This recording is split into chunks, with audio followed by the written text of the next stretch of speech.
Buenas tardes, mucho gusto. Primero que nada, felicitaciones aquí a la universidad que está haciendo miniconferencias y que los tiene a ustedes al tanto de todo lo que está pasando en el mundo. Mi conferencia, o la miniconferencia, realmente es una conferencia que no es tan bonita como la que acaba de pasar realmente. Es más, es una conferencia un poco fea, en el sentido que el objetivo de mi conferencia es subir el nivel de conciencia sobre algunos temas, incluyendo algunos temas de país con los que usualmente no estamos tan familiarizados.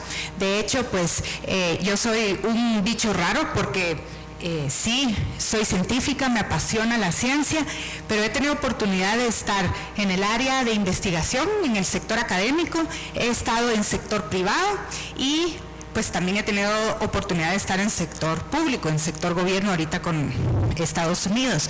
Y la charla que tengo preparada para el día de hoy, por favor, quiero que sepan que es la conferencia Carla Tay, no es la conferencia de la Embajada de los Estados Unidos porque me echan. La conferencia no es nada diplomática, no es nada política tampoco, así que espero que si al final de la conferencia salen enojados, molestos conmigo, creo que habré cumplido el objetivo de esta conferencia. Y por favor, no se crean nada de lo que les voy a decir. Lo que deseo es que puedan cuestionar todo lo que les voy a venir a contar. Listo. La charla la titulamos La ciencia como herramienta para el desarrollo.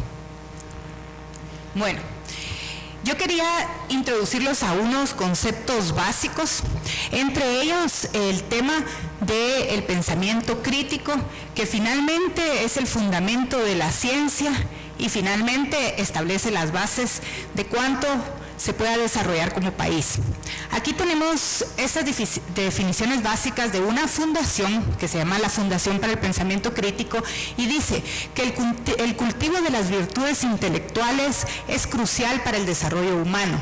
Sin una transformación de plazo largo en la mente, poco se puede hacer para producir pensamientos honestos. Y cuando nos lo proponemos y nos retamos, la mente humana puede operar desde sus formas más primitivas del instinto intelectual. Eso puede ser verificado en la historia de la política, de la economía, de la religión y las guerras, y de hecho de cualquier parte de la historia en la que esté involucrada la acción y la mente humana. Hay otra definición de 1605 del señor Francis Bacon que dice: el pensamiento crítico es el deseo de buscar, la paciencia para dudar, la soundness para meditar, el paso lento para ser asertivo, la prestancia para poder considerar, lo cuidadoso para poder disponer las cosas en orden y el odio para cualquier naturaleza de impostura. También dijo este señor en 1906, el señor William Graham dijo: el hábito crítico del pensamiento, si usual en una sociedad, va a pervertir a todos sus mores detractores, porque es una forma de tomar, de hacerle frente a los problemas de la vida. Los hombres educados en el hábito del pensamiento crítico no pueden ser engañados por oradores muy artísticos. Son lentos para creer, los pensadores críticos tardan en creer, o sea, no se las creen todas del inicio, y pueden tomar las cosas como posibles o probables en diferentes grados, sin que les afecte, sin que sea doloroso ese proceso de contar o no contar con una certidumbre total. Pueden tener la paciencia para esperar por la evidencia, pueden pesar esa evidencia. No se dejan influenciar por el exceso de confianza con el que son hechas ciertas aseveraciones, pueden resistir los appeals de los prejuicios que existen, y la educación en el pensamiento crítico es la única educación que en realidad se puede decir que convierte a las personas en verdaderos ciudadanos. Entonces, ¿por qué la ciencia como un mecanismo crítico y como un mecanismo natural para que un país pueda avanzar?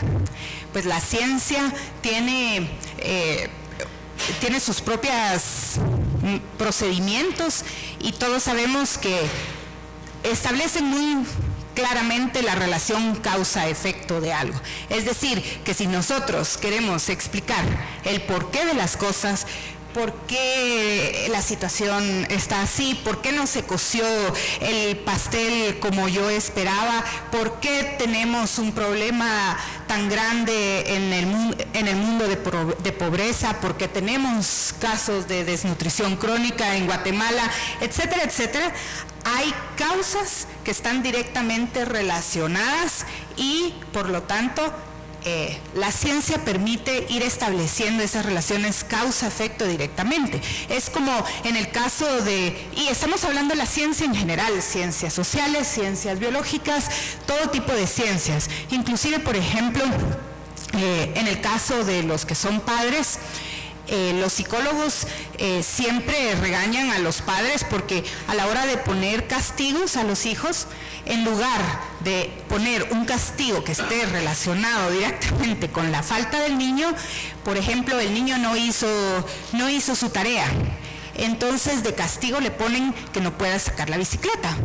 Y resulta que todo ese tipo de decisiones que no están relacionadas con la causa de por qué el niño perdió el examen, empiezan a tergiversarse y empiezan a crear el mundo real, ¿verdad?, que es el mundo en el que vivimos, y que si tan solo empezamos a revisar cuáles son las causas que hay detrás de las situaciones o de los efectos que estamos observando, vamos a poder encontrar soluciones muy prácticas, muy atinadas y que nos van a facilitar la existencia. En realidad, en este mundo vivimos en mundos paralelos. Vivimos en una parte del mundo que es como mágica, ¿verdad?, en la que las explicaciones son superficiales, en las que no se le da mayor profundidad al entendimiento de los fenómenos, y que de alguna manera pues nos facilita la existencia. Y eso de alguna manera es necesario porque todos necesitamos un referente sobre qué podemos esperar, de cómo funcionan las cosas, cómo funciona nuestro mundo. Todos hemos creado una especie de rompecabezas en nuestra mente de lo que creemos que es el mundo y cómo funciona. Algunas personas, las personas que ejercen un pensamiento libre, un pensamiento crítico, tienen la libertad de poder ir encajando las diferentes partes de ese rompecabezas para que vaya adquiriendo una figura que sea más cercana a la realidad, comparado con otras personas que mantienen estructuras de pensamiento muy rígidas, muy estrictas, que necesitan que esas diferentes piezas de su rompecabezas casen, no importa cómo, pero que tienen que casar porque ya el pensamiento, las definiciones ya están estructuradas desde antes. Entonces, viene el tema que tanto en nuestras vidas personales como en las decisiones que tomamos a nivel de familia, de instituciones, de país, pueden estar acertadas o no, dependiendo de cuánto nos movemos entre lo que es un mundo mágico o lo que es un mundo basado en evidencia.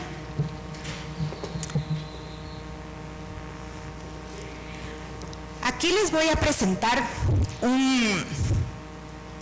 un resumen muy interesante de un libro de principios de los 1900 o finales de los 1800 que se tituló La guerra entre la ciencia y la teología.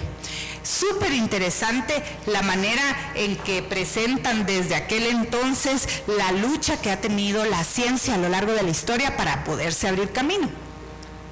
Y ellos empiezan hablando de las diferentes fases que ha tenido la historia de la humanidad y hablan de las controversias que han surgido a lo largo del tiempo, tipo de la creación hacia la evolución, de señales y maravillas en el cielo hacia las ciencias relacionadas con astrofísica, de Génesis a geología, las áreas de la antigüedad, egiptología, arqueología histórica,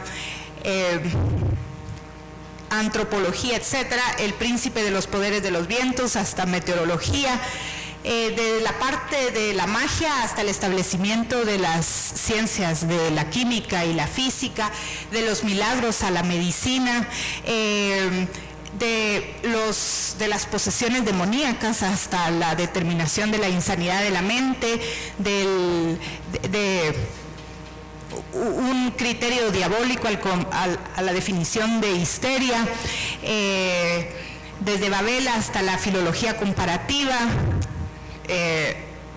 etcétera, etcétera. Hay el último que dice de los oráculos divinos hasta el criticismo elevado. Eso les da a ustedes una idea muy general. Imagínense desde principios de los 1900 que escribieron esto, de cómo el mundo se ha movido basado en creencias hasta llegar a un mundo basado en evidencia.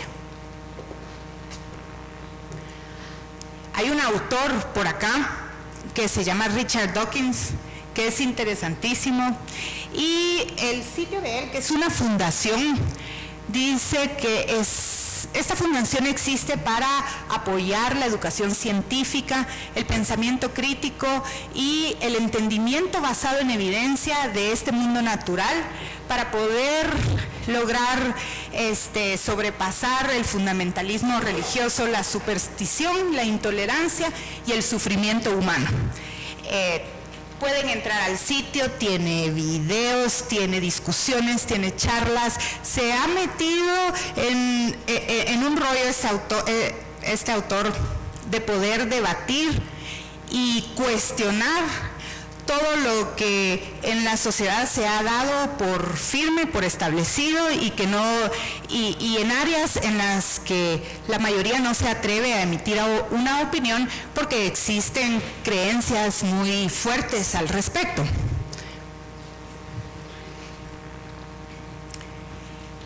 Este autor pueden entrar y hay frases célebres, pero algunas de las frases que él tiene, escogí estas dos, dice: la fe es como un great God, y que la gran excusa, y funciona como una excusa para evadir la necesidad de tener que pensar y evaluar la evidencia. Es una creencia a pesar de, o incluso dada la falta de evidencia. Y él es fuerte, ¿verdad? O sea, esta es una persona sumamente retadora, e incluso en otro de sus pensamientos dice que él está en contra de la religión porque enseña a las personas a encontrarse satisfechas a pesar de no poder entender el mundo.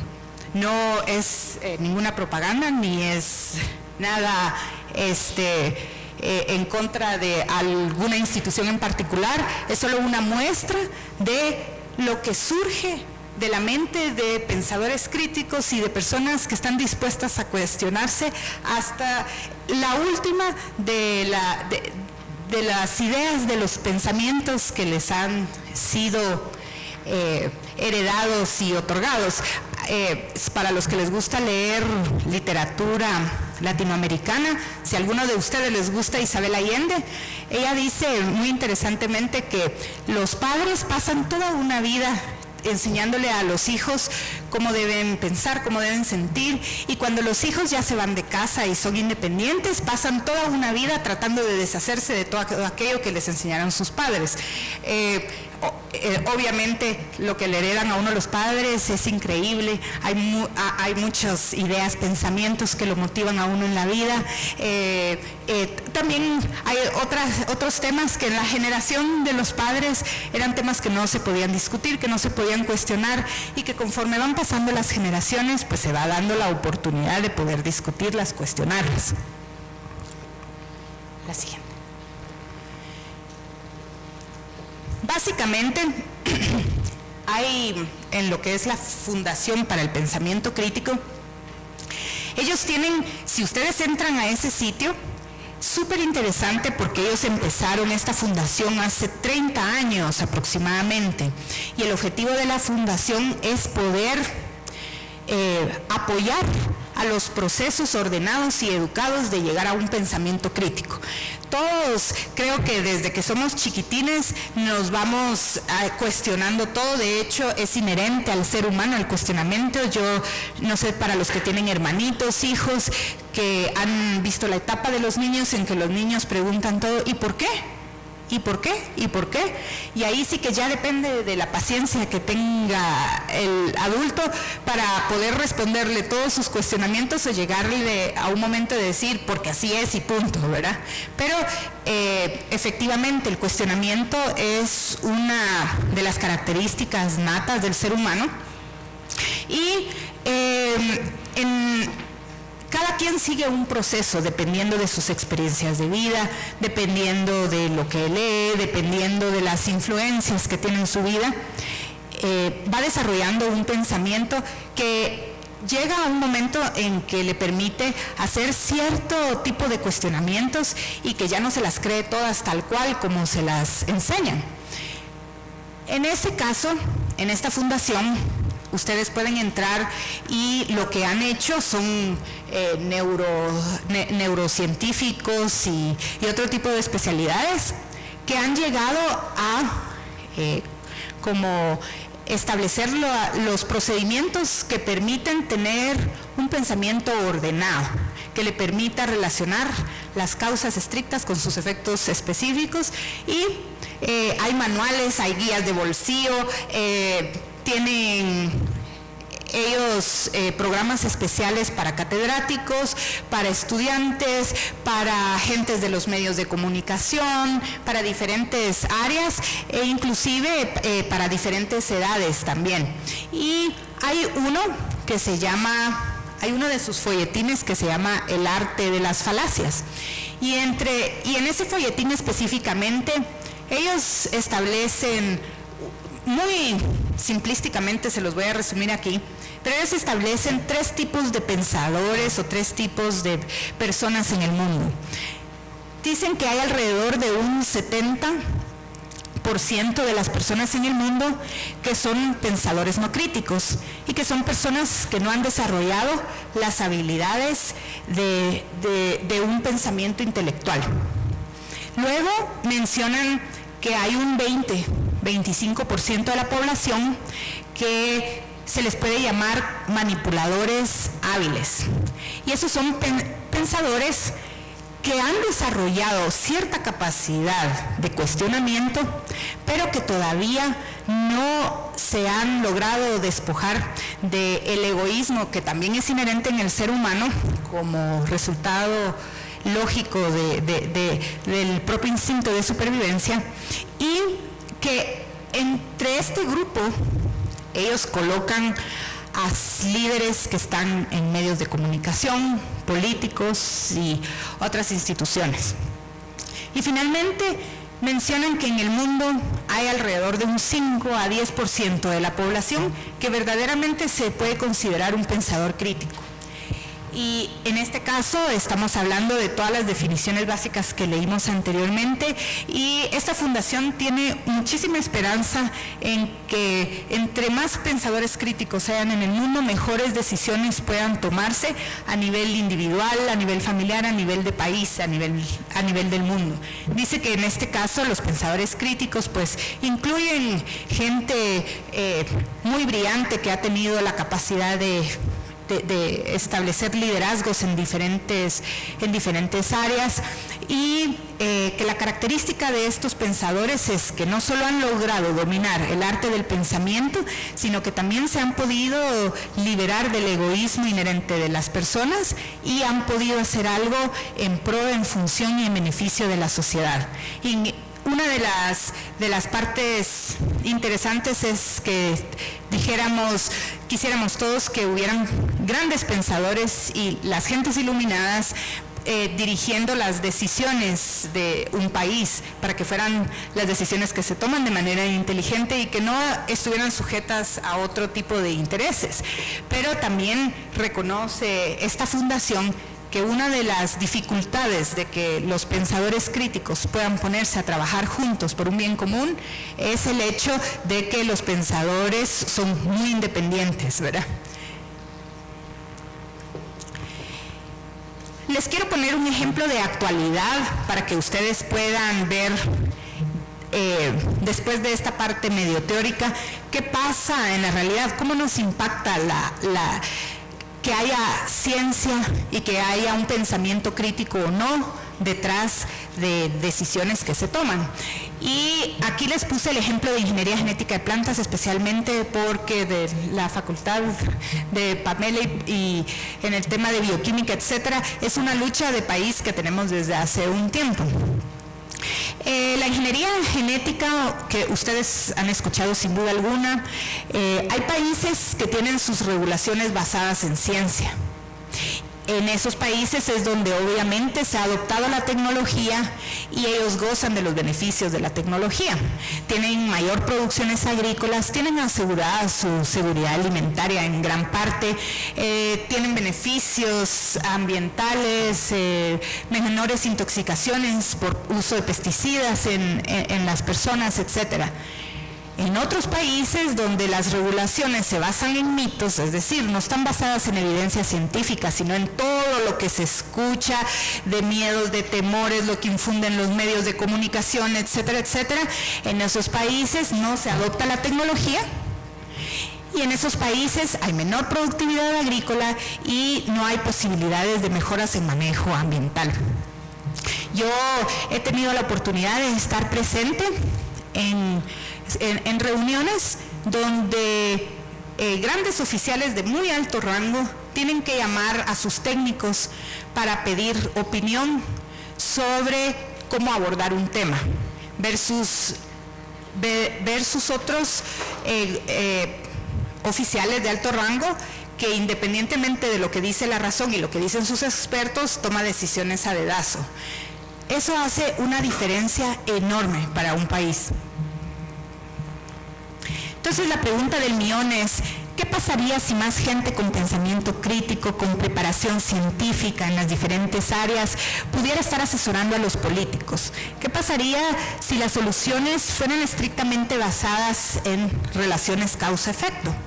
Y obviamente tendríamos soluciones a la medida, podrían haber avances consistentes y congruentes con la realidad o las diferentes realidades que pudieran pensarse.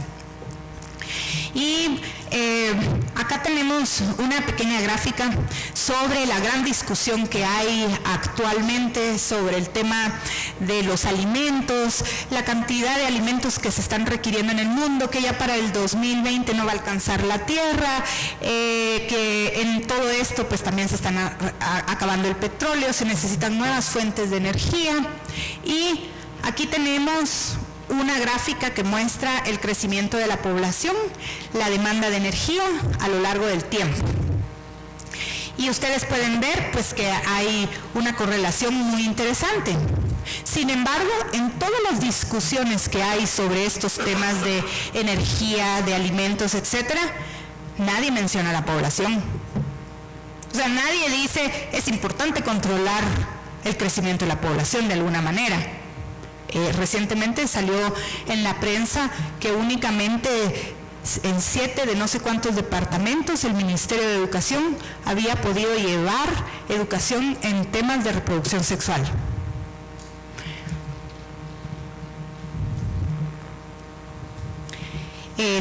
La ciencia y la investigación, por supuesto que tienen un retorno económico. Esa es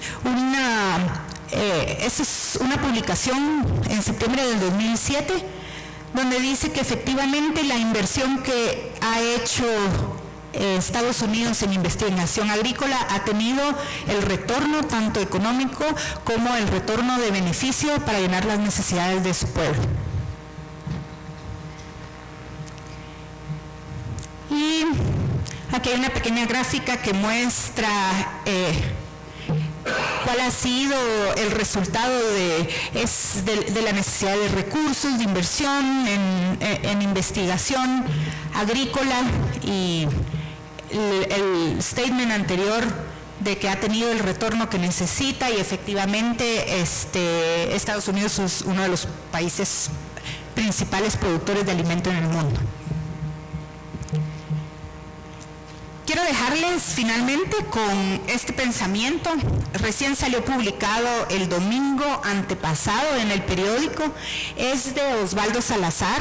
Él es doctor en filosofía de la Universidad de Boston. Es aquí catedrático en la Universidad Marroquín. Él es filósofo y publicó lo siguiente. Esto es un pequeño extracto, pero ahí les doy la referencia para cualquiera que quiera ir a revisar su publicación, y dice: Guatemala es un rompecabezas del cual no conocemos la figura que debemos formar. Los guatemaltecos no protestamos por la violencia, porque hacerlo supondría que tenemos un interlocutor válido, que tenemos, por así decirlo, a quien reclamar, pero no confiamos en nuestras instituciones ni siquiera para cuestionarlas. Hay muchos pensadores, y realmente aquí en Guatemala también los hay, y yo los reto a que cada vez hayan más pensadores, hayan más científicos, sobre todo porque esta es una universidad científica y seguramente que todos aquí han desarrollado una mente científica, sea un área social, biológica, etcétera, en la que ustedes estén, y los reto verdaderamente a que puedan hacer cuestionamientos sobre todo lo que ven, no solo en un aula o en un laboratorio, sino todo lo que están viendo a su alrededor, porque verdaderamente estoy convencida que en la medida en que la gente pensante participe en las decisiones del país, en esa medida tenemos mejor oportunidad de tener una mejor Guatemala. Gracias.